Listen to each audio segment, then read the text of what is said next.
കായംകുളം തിരുവനന്തപുരം റൂട്ടിൽ മൂന്നാമതൊരു railway track നിർമ്മിക്കാൻ റെയിൽവേ തയ്യാറെടുക്കുന്നു. കേരളത്തിലെ ഏറ്റവും തിരക്കുള്ള റെയിൽവേ പാതകളിൽ ഒന്നാണ് ഈ റൂട്ട്.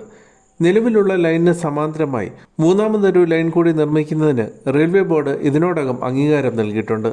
നടപടികൾ അന്തിമഘട്ടത്തിലാണെന്ന് ദക്ഷിണ railway general manager RN Singh NK Premachandran MP അറിയിച്ചു. ഭൂമിശാസ്ത്രപരമായ സർവേയും ട്രാഫിക് സർവേയും പൂർത്തീകരിച്ചു. വിശദമായ അലൈൻമെന്റ് രൂപീകരണം അന്തിമഘട്ടത്തിലാണ്. പ്രൊജക്ട് റിപ്പോർട്ട് തയ്യാറാക്കി റെയിൽവേ ബോർഡിന് ഉടൻ സമർപ്പിക്കുമെന്നും ദക്ഷിണ റെയിൽവേ ജനറൽ മാനേജർ അറിയിച്ചു. മൂന്നാമത്തെ പാത വരുന്നതോടെ കായംകുളം തിരുവനന്തപുരം റൂട്ടിലെ ട്രെയിനുകളുടെ വൈകിയോടൽ ഒരു പരിധിവരെ പരിഹരിക്കാനാകും. ഒപ്പം ചരക്ക് നീക്കവും വേഗത്തിലാക്കാം. എറണാകുളം ഷൊർണൂർ പാതയിലും മൂന്നാം പാത നിർമ്മിക്കുന്നതിന് റെയിൽവേ ബോർഡ് അംഗീകാരം നൽകിയിട്ടുണ്ട്. നേരത്തെ തിരുവനന്തപുരം ചെങ്ങന്നൂർ റൂട്ടിൽ പുതിയ ട്രാക്ക് നിർമ്മിച്ച് സബർബൻ ട്രെയിൻ സർവീസ് ആരംഭിക്കുന്നതിന് റെയിൽവേ സാധ്യതാ പഠനം നടത്തിയിരുന്നു. എന്നാൽ മാറി മാറി വന്ന സംസ്ഥാന സർക്കാരുകൾ ഭൂമി ഏറ്റെടുക്കലിന് താൽപ്പര്യം കാട്ടാതെ വന്നതോടെ റെയിൽവേ ഈ പദ്ധതി ഉപേക്ഷിക്കുകയായിരുന്നു.